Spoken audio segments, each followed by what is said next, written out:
در قسمت اقدامات اساسی که جهت مبارزه با فساد اداری کردیم، کوشش کردیم که از تکنولوژی استفاده بکنیم و دخالت انسان کمتر بسازیم که در کلی کمک میکنه که شفافیت بار بیایه و سوء استفاده که به نفع اشخاص میشه جلوگیری صورت بگیره.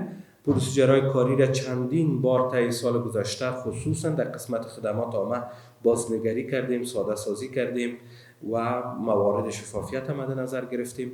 یک هیئت نظارتی به خاطر مراکز ایجاد کردیم که همه روزه از مراکز نظارت میکنه که جلو سوء استفاده و فساد بگیرن. در قسمت استخدام ما بیشترین استخدام داشتیم و شفافترین استخدام داشتیم.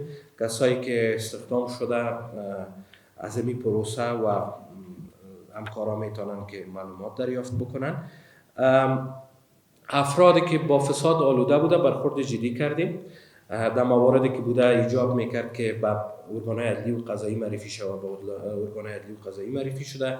در جایی که ایجاب میکرد سلنگاری کردن، برخورد نادرست داشتن، فسخ قرارداد صورت گرفته و جزای تأدیبی دیگه که در طبق اسناد تقنینی ادارات میتونه از استفاده کنه. برای 22 تن از همکارای ما مجازات تأدیبی مد نظر گرفته شده که اونا سرشان تطبیق شده و مکانیزم رسیدگی به شکایات که قبلا در اون به جزئیات موارد اشاره کردیم و دو بخش ما که بسیار آسیب پذیر بود، موضوع تاییدی و موضوع خدمات غیر حضوری که به فضل خداوند امروز دو بخش پاکتر و شفافتر است.